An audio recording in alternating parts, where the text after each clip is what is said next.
বহু মানুষ এই ছোট্ট আমলটার ভেতরে, এরপরে আমি কিছু আয়াতের ব্যাখ্যা পড়ে তাফসিরে দেখেছি, আজ যারা নিজেদের স্ত্রীকে প্রথম 1 বছর 1.5 বছর 2 বছর ভালো লাগে, কিন্তু এরপরেই দেখি সংসার আর টেকে না, নিজের বউর চাইতে অন্যের বউ দেখলেই কেমন যেন ভালো লাগে।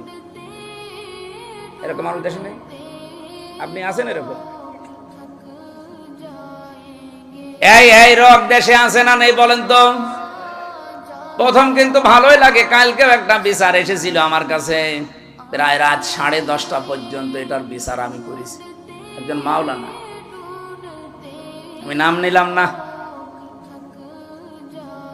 উনি এসে ওনার স্ত্রী সহ 2 জনই এসেছে।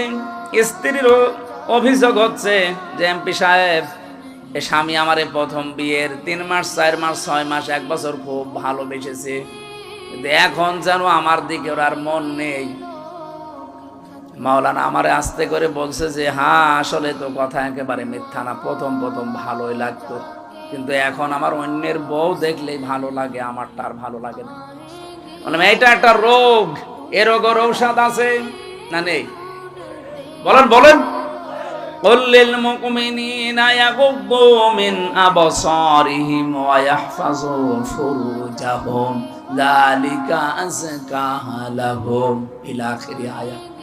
হে নবী, মুমিন পুরুষদেরকে বলেন তারা যদি এই 2টা ঔষধ খেতে পারে, 1 নম্বরে আপনি চক্ষুকে নিম্নগামী করবেন, 2 নম্বরে লজ্জা স্থানের হেফাজত করবেন। হ্যাঁ, বহু ডাক আসবে, বহু ষড়যন্ত্র চক্রান্ত শয়তান বিছিয়ে রাখবে।